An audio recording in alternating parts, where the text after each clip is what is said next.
Where'd they go? So here we are, 7 to 8 years later, and what's happened? Education. What has happened? Nothing. What's happened? Cost. We got hammered by high oil prices in the last 5 to 7 years.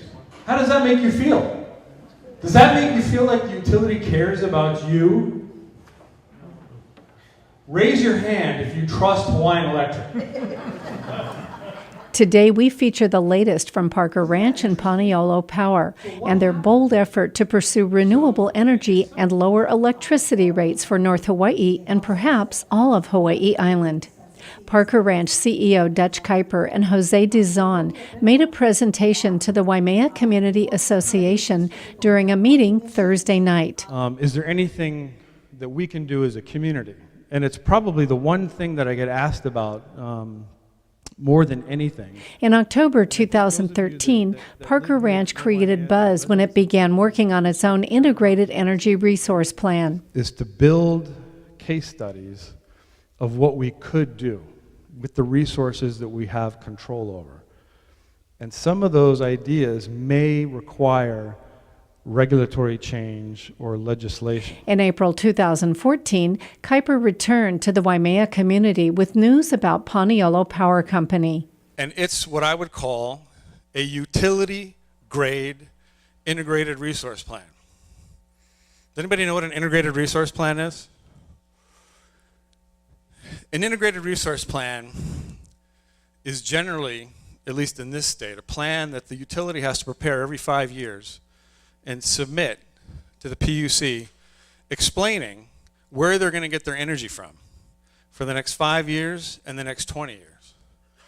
And so what we decided to do was hire a team that does utility-grade resource plans, and instead of doing it for the utility, do it for us. Do it for you. Okay? And I should say, this is not about me, and this is not about the ranch. Okay? This is about this community. This is about where we have land holdings and we have a direct economic interest in the economy of this region, of this part of the Big Island. Okay? And so you can tell I'm really excited about this, can't you? Since that time, the utility landscape has changed somewhat. Florida-based NextEra Energy, Inc. is looking to merge with the Hawaiian Electric Company in a deal that would include Helco on Hawaii Island. And we know the NextEra organization well, and I think that could lead to some exciting things in the state of Hawaii in terms of accelerating change. Shortly after Kuiper made this statement in January, Parker Ranch announced it had entered into an agreement with an affiliate of NextEra Energy for long-term access rights to Parker Ranch lands to develop renewable energy derived from their wind resources. Good evening, everybody. Here is what was said during the community meeting in Waimea on Thursday. It happened last week. Dutch gave a talk called The Games That Are Played, where he talked about utility planning, portfolio management, and risk assessment through board games. And he started with Monopoly, which is the utility, went to chess, then 3D chess, and now high-stakes poker because of the merger. And all these games are being played at the same time. And needless to say, it was the highlight of the conference. But the point being, we're advocating for doing the right things on the Big Island. We want that capital expenditures, capital prioritization to happen here. We want rates to be lowered here faster than what the utility can do. And I think by asking the tough questions, others have been emboldened to speak. The consumer advocate, as Dutch mentioned, was up and actually used his time as a bully pulpit, which is typically unusual for the consumer advocate, who usually has very little to say when a docket is open. So it was very refreshing to hear the fiery talk that he gave, and it was really good. So we're happy that other people are following along. And the other emphasis that Dutch made was long-term customer value over shareholder value. And customer value drives shareholder value, not the other way around. So you're going to see this throughout the presentation. And again, prioritizing capital spending and identifying shortcomings on the utility plans. So a big thing, I'm going to spend a lot of time talking about this. shareholder value versus customer value. And part of that is the HECO plans, and I'll actually show an example tonight, are too slow. They focus on shareholder value at the expense of the ratepayers, and they're really too Oahu-centric. Oahu comes first, and then we come after. We're the scraps. We've got to change that. So if we were a customer-oriented utility that focused on customer value, what are the things that we would want to see to help drive decisions, right decisions for the customers? And I've got a list of 10. I'm an engineer, right? So it's going to be very technical, and I apologize. I'll try to make it simple, but sometimes I just can't. But one is, what is the value of the fuel avoided, or the value of that fuel that could have not been used, avoided, given a plan with higher renewable energy? What is the value of the net book value of the existing generation asset, so that you know if it's time to maybe shed a loser and go with something else, right? Just fold on a bad hand and don't put good money after bad. So you need to know this in order to make those kind of decisions. What is the value of the guaranteed capacity payments to the independent power producers? This is important because if you look at the remaining present value of those payments, and you add that up and compare it to what the cost of replacement generation is, it might be smarter to, again, cut your losses and go with something that's cheaper and more renewable. The value of reducing curtailed renewable energy. So currently there's a lot of renewable energy that's being curtailed. So what is that cost, and how do we then turn that into a benefit? Comparative analysis, the plans. The utilities typically give us cumulative present value of revenue requirements. Again, I'm sorry for that, at a 30-year or 15-year level, but we need to know the annual PV or present value streams so we can do a comparison to determine or identify risk with each of the plans. Margaret talked about economic multiplier on benefits. You start jobs, you get jobs, you start spending, you basically get the economy to grow, land values go up, housing, people can buy homes, et cetera. So by reducing electricity costs, reducing your bills, how will that affect the economy? We think that's going to be huge. Comparison of net economic benefits, island by island. So first you do it with your island, then you go cross islands, and you try to see who's got the better economic benefit, and you maximize or prioritize your capital to that island that has the greatest potential. And then when you do it this way, you'll find out it's not Oahu. and a couple more,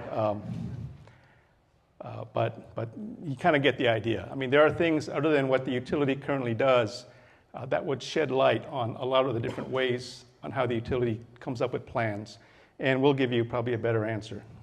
Different answer for sure.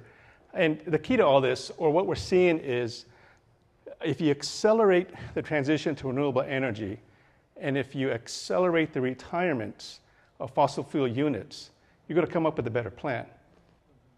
So here's an example. This is HELCO's Integrated Resource Plan. So in this plan, it was filed in April 2013, somewhere? Yeah, okay. They put in a lot of renewable energy resources in here. You could see, I mean, in the, just by looking at this, it looks like a really good plan. There's a lot of renewable energy in it. The problem with the plan is they did not retire any units. So if you look at retirements, there are no unit retirements, which means any incremental addition would result in increasing costs. Okay, there was no fuel switch to a lower fuel. So once again, you're using the same fuel, you keep adding generation, your costs are going to go up. So the commission saw that and said, there's a couple things wrong with your plan. You didn't include retirements, you didn't include LNG, you didn't include customer value, and you didn't include the cable. So go do it again. So they denied that plan, and HELCO came back and tried again. And on the second try, which was this August, right? The PSIP, the Power Supply Improvement Plan, they did better. They put in batteries for contingency reserves and regulating reserves. wind, geothermal. And the nice thing is, if there's nice, such things as nice, they started to retire their power plants. So you can see the 3 power plants there, Puna, Hill 5, and Hill 6, are decommissioned. Problem is, there's only 20 megawatts of wind 5 years from now, and 25 megawatts, or 20 megawatts of wind and 25 megawatts of geothermal out at the end of the plan. There is 49 megawatts of retirements and 69 megawatts of renewables. So, okay, it's better than the IRP. So, what if we can come up with a plan, and Paniolo Power with its partners came up with several plans. I'm going to share one with you, okay? Just one plan conceptually. And in this plan, let's just say, I'm going to pick on geothermal, just because I can, just today. So, Helco's plan is to install geothermal unit, or have one installed in West Hawaii in 2025. Well, there's nothing out there yet, right? And we need a lot of things to happen before that could occur. I mean, geotechnical studies, geochemical studies, classification to a geothermic subzone, and then you got to start drilling. And if you look at project risk, geothermal projects are like oil drilling. You got to drill. If you find a heat source in your first try, excellent, but it never happens on the first try. So you drill and drill again until you find a heat source, and that's very expensive, about $2 to $4 million a hole, I think, or somewhere around there. So you could spend up to 90% of your project budget and only be 50% through your project. So tremendously high risk. So what if you were to replace that risk with something that's proven? So take the geothermal out, and let's put in pumped storage hydro and wind. Those technologies are proven, so there's no risk. We've got the best wind regime in the state, if not the nation, if not the world, according to Helco. So why not do that? And in addition to increasing the renewable standpoint, why not accelerate the retirements? So watch the retirements. I'm going to move Puna, I'm going to move Hill 5, and I'm going to move Hill 6 to within the first 5 years in order to reduce that oil volatility, which makes your bills go up and down like crazy. So what if we can do that, add more renewable energy, same amount of retirements, but much sooner, at a cost that's about the same as Helco's plan? Would that be a better plan? We think so. And that's just one of several that we think so. So, relative to the other plans in terms of volatility, the Helco plan has high volatility, and because the costs are always going up, there is no savings to the ratepayer, so that's not a good plan. And the PSIP still has a lot of volatility because those oil plants are being retired later, and it looks like that the time realized savings is about 15 years, so we don't think that's a good plan. And we think accelerating retirements, increasing renewables, reducing risk by having proven technologies is a better plan for the Big Island. One of several that's different than Helco's. Okay, now here's conceptually what we're trying to do. This is from Helco's Power Supply Improvement Plan, their filing. They show that rates are going to go down by about 27% in real dollars by the end of the plan. So real dollars means it doesn't include inflation. So this is 2014 dollars, so if you're paying around $200 now, they say you're going to pay around $150, $160 15 years from now. But what if you accelerate the retirements, if you accelerate the renewables, that you can shift that curve and get those benefits sooner? Where's penny in the pocketbook, right? I mean, now you're getting this money in your pocketbook sooner, not later on, but sooner. And is that an economic benefit to the state or to the island? The answer is yes, it is. So that's what we're trying to do. That's what we're trying to analyze. We've got a couple more of these plans that we're working with Siemens on, but we're trying to make that compelling case that there is more to renewable energy and utility planning than what the utility is currently showing us. And what we had to do is intervene in the dockets that Dutch had mentioned, the Power Supply Improvement Plan docket, and the change of control or the merger docket in order to get our point across. So that's the path we have chosen to get this plan or get these series of plans and just a different type of thinking out to the commission. In the end, the commission is going to rule on what is in the best interest of this island. And so we hope that by getting this in front of them, that they're going to make a good decision and support us. So we are intervening in the merger docket, and you might have seen in the paper that we had, I talked about this motion to consolidate, where we tried to consolidate both the PSIP dockets and the change of control dockets. And I said in the papers, I think it was on the front page of both papers, I was like, wow. The dockets are inextricably linked. That's the first 5-syllable word I ever used in an interview.